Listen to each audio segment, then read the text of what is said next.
Alors, salut famille. Nous là, on a voulu éviter ce qui est en train d'arriver au chef de l'État sur les réseaux sociaux par des enfants aujourd'hui. Bon, ce qui est dit dans cette vidéo, il ne regrette pas. Ado est un maudit. Ado, c'est un maudit. Alassane, voyou, faut pas dire qu'il a valu un chien, pas bien là. En quoi faisant? C'est-à-dire, on a interpellé le chef de l'État depuis ses 2 mandats terminés. On lui a dit, personnellement, moi, je faisais des vidéos avant pour interpeller le chef de l'État sur ce qui se passait en Côte d'Ivoire, sur ce qu'il faisait sur les Ivoiriens. Notre président de la République a décidé, contrairement à ce qu'il dit, à ce que nous croyons, a décidé de se venger du peuple de Côte d'Ivoire. On paye pas respirer. On peut pas respirer, tout a été augmenté. Ça sortait un peu de la bouche, puisque nous, on arrive à côtoyer des gens de bas quartier. Donc les gens en avaient marre. On leur a donné l'argent, on leur a donné femme, on leur a donné la paix. En retour, ils veulent nous tuer. Mon mari, ils n'ont qu'à partir. On les empêchait, ça sort aujourd'hui, de chercher de l'argent. Les vendeurs ambulants puissent vendre. D'autres avaient des magasins qu'on venait casser, simplement parce qu'on dit que ce n'était pas dans les normes. Tout ça, ça les embête. Et ensuite de tout ça, on cassait les maisons. Ils sont toujours là, après avoir vu leur maison détruite, ici au quartier Houphouët-Boigny 1 et 2 de Koumassi. Odette et ses enfants n'ont pas bougé. Ils séjournent sous cette bâche de fortune. Cette dame de 70 ans et ses fils ne savent pas où aller. Leurs conditions de vie sont difficiles. Ado, tu nous as causé du tort. Sincèrement, tu nous as causé du tort.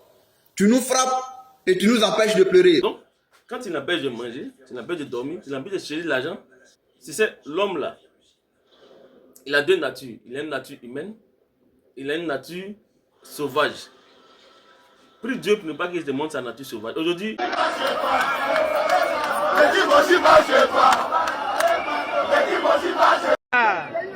Va parler à la c'est Maka, ouvrez-nous un job. On est Wara. Tu vas gagner là, non? Il n'y a pas 5 000 dedans. Il n'y a pas personne ça dit dedans. Du cœur. C'est ça qui a rempli ça. ils peuvent avoir peur de toi. Tu peux gérer un pays, tu peux assujettir des gens, mais ça ne peut pas continuer. La dictature ne peut pas aller jusqu'à 100 ans. Aujourd'hui, c'est un manque de respect. Ce que nous on a voulu t'éviter là, c'était pour que tu as fait tes 2 mandats. Tu as travaillé, on a tous compris. On allait te chanter ici. Ah, le chef de l'État a travaillé. Tu allais partir dans l'honneur et dans la dignité. J'ai dit une fois à un imam, mais attends, je te pose la question. Est-ce que les musulmans ne font pas droit à ce que le président vienne au pouvoir? Oui. Est-ce qu'on ne prend pas les sacrifices pour qu'ils n'aient qu'à venir au pouvoir? Oui. Est-ce que quand ils sont au pouvoir là, et puis ils nous donnent à manger là, on n'est pas content? Il dit oui. Il dit mais pourquoi quand il fait erreur, quand on parle, ça devient politique? Ça veut dire quand il donne bien pour aller au président, c'est pas politique. Ça veut dire quand tu veux qu'il vienne au pouvoir, puis tu donnes qu'à faire douaou là, c'est pas politique. Quand ils font des mauvaises choses, et puis on sème les conséquences, c'est pas politique. Quand ils font conneries, et puis c'est les musulmans on tue là, c'est pas politique. Quand on le fait conneries, et que les musulmans vont le défendre là, c'est pas politique.